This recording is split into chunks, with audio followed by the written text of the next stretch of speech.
Hello everyone, I hope you all are doing well. I am Shilpa Nayan and I am from Ajinkya D.Y. Patil University. And in this video, we will be talking about a Python project of temperature change prediction. The dataset we used in our project is known as the Kaggle's Climate Change Earth Surface Temperature Data, and this data contains the global temperatures since 1750, that is at till 2013. Now, this is a repackaged data from New York compilation that is put together by Berkeley Earth, and there are many files in this dataset, such as global temperatures, land average temperature uncertainty, even the maximum temperatures, minimum temperatures, and ocean temperatures. But in our project, we would be using the land average temperature and the land average temperature uncertainty.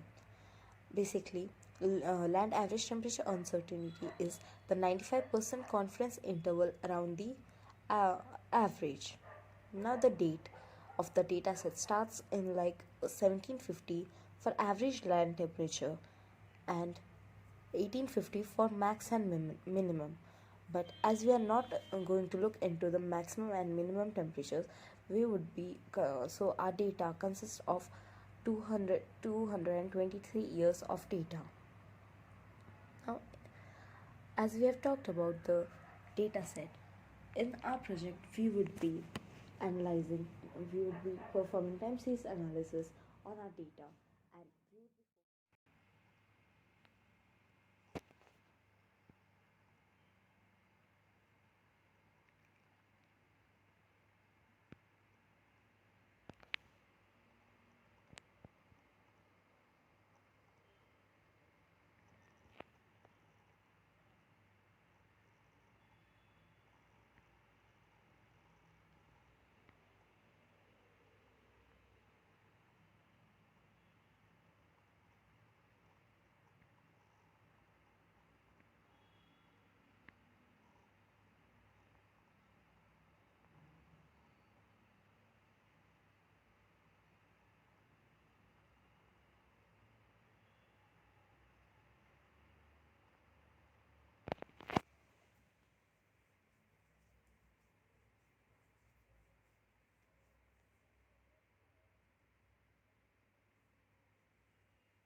Now comes the processing stage.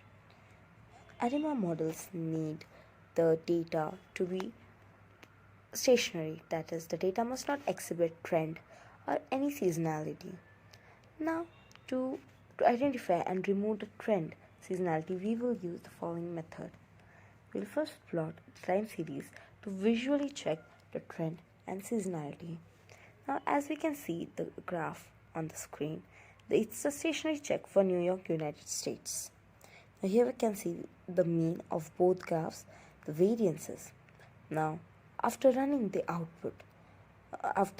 code, we can see that time series may be stationary since mean and variance only vary slightly.